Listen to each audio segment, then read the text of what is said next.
സുഹൃത്തുക്കളുടെ അഭിവാദം. ശരി, ഈ പള്ളിയുടെ ഉദ്ഘാടന കർമ്മം ഇന്ത്യയുടെ നിർവഹിച്ചു കഴിഞ്ഞിരിക്കുകയാണ്. ലോക നേതാവായ അല്ലാഹു സുബ്ഹാനഹു വ തആല ഇതിനെ ഒരു സ്വാലിഹായ സൽക്കർമ്മമായി സ്വീകരിക്കുമാറാകട്ടെ. ربنا تقبل منا انك انت السميع العليم ربنا تقبل منا انك انت السميع العليم. പള്ളി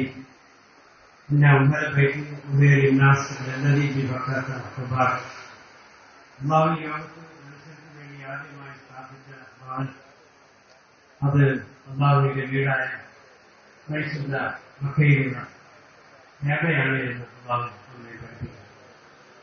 എല്ലാ പ്രവാചകന്മാരും ആദം നബി അലൈഹിസ്സലാം മുതൽ റസൂലുള്ളാഹി സ്വല്ലല്ലാഹു അലൈഹി വസല്ലം വരെയുള്ള എല്ലാ അപ്പോൾ പള്ളിയും ഇൽമും തമ്മിൽ അഭേദ്യമായ ബന്ധമുണ്ടിയെന്ന് അതിലൂടെ നമ്മെ സൂചിപ്പിക്കുക. പള്ളി മാത്രം ഉണ്ടാക്കിയുള്ള കാര്യമില്ല. എന്താണ് പള്ളി, എന്താണ് അവിടെ ചെയ്യേണ്ടത്, എന്തിനു വേണ്ടിയാണ് പള്ളി, ആരാണ് ഇസ്ലാം എന്നൊക്കെ പഠിക്കുക. അത് ഇൽമ് വളരെ അത്യന്താപേക്ഷിതമായ എന്നാണ് ഈ പള്ളികളും ഖുർആനും നമ്മെ പഠിപ്പിക്കുന്നത്. അതുപോലെ തന്നെ ഈ പള്ളിയിലേക്ക് കടക്കുമ്പോൾ ആദ്യമായി എടുത്തുവെച്ച് 2 റക്അത്ത് തഹിയ്യത്ത് നമസ്കരിക്കും. നിറയത്തിൽ ഇത്തിഖാഫ് എന്ന് പറഞ്ഞിട്ടുണ്ട്. ഇത്തിഖാഫിനെ ഇങ്ങനെ പല മര്യാദകളും അതേപോലെ തന്നെ ഖുർആനിലുണ്ട്. അതുപോലെ തന്നെ ആ പള്ളി തീർച്ചയായിട്ടും നിന്ന സ്വലാത്ത തൻഹ അവിടെയില്ല. അതാണ് പള്ളി, അതിനു വേണ്ടിയാണ്. അപ്പോൾ നമസ്കാരം ഒരിക്കലും തന്നെ നാം പാഴാക്കാൻ പാടില്ല. നമസ്കാരം ഇവിടെ ഒഴിവാക്കുന്ന ആളുകൾക്ക് കഠോരമായ ശിക്ഷയാണ് എന്ന് ഇസ്ലാം നമ്മെ പഠിപ്പിക്കുക. അതെല്ലാം ശരിക്കും പഠിച്ച് അതിന്റെ ഹുസ്സുവും ഹുദുവും അതേപോലെ തന്നെ ഹുദുവും നമസ്കാരം അതിനെ വരവേൽക്കാനിരിക്കുന്ന സമയമാണ്. അതെല്ലാം തന്നെ പള്ളിയിൽ പോയി നാം കഴിഞ്ഞുകൂടേണ്ട ഒരു മഹത്തായ ഒരു വിശിഷ്ട ദിവസവും മാസവുമാണ് റമദാൻ മാസം വരാനിരിക്കുന്നത്. അതെല്ലാം മനസ്സിലായിക്കൊണ്ട് ഇബാദത്തുകളും അതേപോലെ തന്നെ മറ്റു ചെടികളുമായിക്കൊണ്ട് കഴിഞ്ഞുകൂടെ അല്ലാഹു പ്രവർത്തിക്കുന്നതാകട്ടെ. ഇത് കൂടുതലായും ഇവിടെ പറയേണ്ട ആവശ്യമില്ല. തീർച്ചയായിട്ടും വിരാതിയിലല്ലാഹി വസാദിക്കുക മനുഷ്യൻ അവരുടെ ഹൃദയത്തിൽ പള്ളി എന്ന വിചാരം ഉണ്ടായാൽ തന്നെ അവന് അർശിന്റെ ഫലം ലഭിക്കും. പള്ളിയായി എന്തു തന്നെ ചെയ്താലും അതൊക്കെ സ്വർഗവുമായിക്കൊണ്ട് ബന്ധപ്പെടുത്തിക്കൊണ്ടാണ് ആ പള്ളിയെ നമ്മെ അല്ലാഹു പരിചയപ്പെടുത്തുന്നത്. പറയുമ്പോൾ അത്രയും മഹത്വമേറിയ ഒന്നാണ് പള്ളി, ആരാധന ആലയം, അല്ലാഹുവിന്റെ ഭവനം എന്ന് നമുക്ക് മനസ്സിലാക്കാൻ സാധിക്കും. സുജൂദ് ചെയ്യുമ്പോൾ മസ്ജിദ് ഇങ്ങനെയുള്ള പല കാര്യങ്ങളും നമ്മൾ പഠിക്കേണ്ടതുണ്ട്. എത്ര കുറെ ആളുകൾ ഇതിലൂടെ സമ്പാദിച്ചിട്ടുണ്ട്. അവരെല്ലാം അല്ലാഹു ആ സഹായിച്ച ആളുകളെ അല്ലാഹു സഹായിക്കുമാറാകട്ടെ. അതുപോലെ തന്നെ നമ്മുടെ എല്ലാ ലോകത്തെയും അല്ലാഹു ശുദ്ധിയാക്കുമാറാകട്ടെ. ധാരാളം ആളുകൾ മരണപ്പെട്ടിട്ടുണ്ട് ഈ പള്ളിക്ക് വേണ്ടി, കഴിഞ്ഞ പള്ളിക്ക് വേണ്ടി എല്ലാം തന്നെ ചിലവഴിച്ച ആളുകളുണ്ടായിരുന്നു. അല്ലാഹു അവർക്കെല്ലാം മർഹമത്തും മാറ്റവും നൽകുമാറാകട്ടെ. ഇന്നാത്തിൽ പെരുന്നാൾ നിർമ്മിച്ചു തരുമാറാകട്ടെ. നമ്മുടെ വിദേശത്തുള്ള പല ആളുകളും ഇതുമായി ബന്ധപ്പെട്ട് കഴിഞ്ഞുകൊണ്ടിരിക്കുകയാണ്. അപ്പോൾ വിദേശ ഖത്തർ, UAE പോലെയുള്ള രാജ്യങ്ങളുമായിക്കൊണ്ട് നമുക്ക് നമ്മുടെ കേരളത്തിനും ഇന്ത്യക്കും ഭേദമായ ബന്ധമുണ്ട് എന്നും ഒന്നും ഇവിടെ പറയേണ്ട ആവശ്യമില്ല. നമ്മുടെ അതിഥികളെല്ലാം തന്നെ ഇവിടെ എത്തിക്കഴിഞ്ഞിരിക്കുകയാണ്. പല അറബി സഹോദരങ്ങൾ ഈ സ്റ്റേജിലുണ്ട്.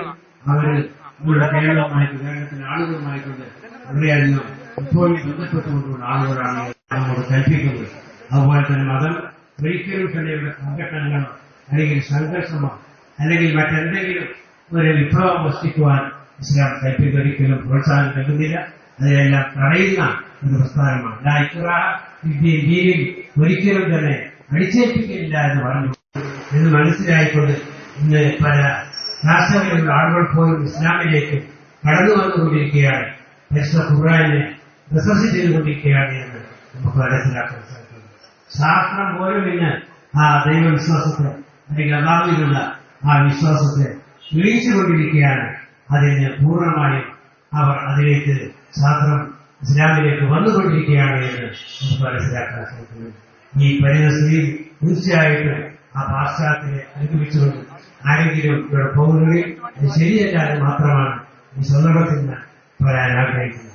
അതുപോലെ ഭീകരവാദം തീവ്രവാദവും ഇസ്ലാമിനെ സംബന്ധിച്ചിടത്തോളം അന്യമാണ് എന്ന് നമുക്ക് മനസ്സിലാക്കാൻ സാധിക്കുന്നു.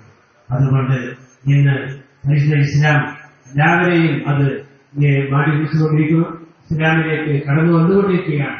മറിച്ച് ഇവിടെ വളരെയധികം തരിപ്പണമായിക്കൊണ്ടിരിക്കുന്ന പ്രസ്ഥാനങ്ങളാണ് ഇസ്ലാമിലെ നിഷിദ്ധമായ ആ പ്രസ്ഥാനങ്ങളെന്ന് നമുക്ക് മനസ്സിലാക്കാൻ സാധിക്കുന്നത്. കമ്മ്യൂണിസവും മറ്റ് പ്രസ്ഥാനങ്ങളുമെല്ലാം തന്നെ ഇന്ന് തകർന്നുകൊണ്ടിരിക്കുകയാണ് എന്ന് നമുക്ക് മനസ്സിലാക്കാൻ സാധിക്കുന്നത്. അള്ളാഹുവിലേക്ക് ആളുകൾ വന്നുകൊണ്ട് ഈ കാലഘട്ടത്തിൽ നാം ഇങ്ങനെയുള്ള ഈ സ്ഥാപനങ്ങളെ പ്രോത്സാഹിപ്പിക്കുവാൻ മുന്നോട്ട് വരേണ്ടതുണ്ട്. സൗഹൃദവും സാഹോദര്യവും സാഹോദര്യവും ഐക്യവുമാണ് ഈ പള്ളിയും ഇസ്ലാമും ലോകത്തിന് പഠിപ്പിക്കുന്നത്. മാത്രം പറഞ്ഞുകൊണ്ട് എന്ന വാക്ക് ഉച്ചരിച്ചുകൊണ്ട് ഈ മഹത്തായ പരിപാടികളുടെ ഔപചാരികമായ ഉദ്ഘാടനക്രമം നിർവഹിച്ചായി പ്രഖ്യാപിക്കുന്നു.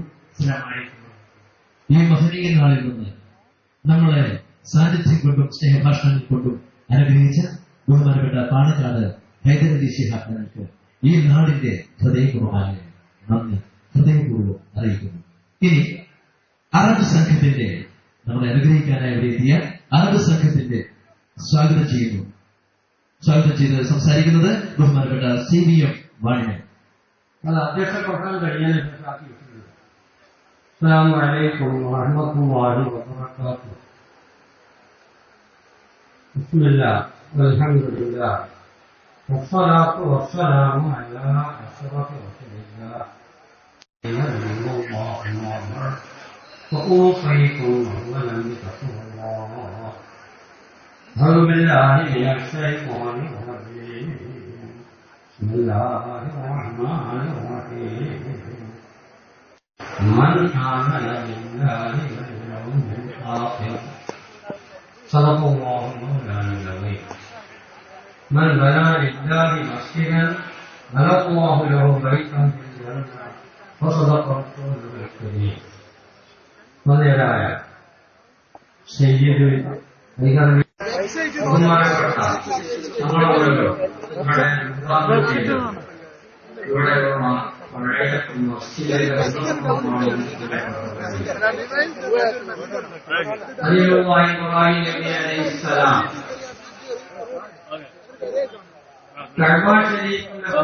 ഇവിടെ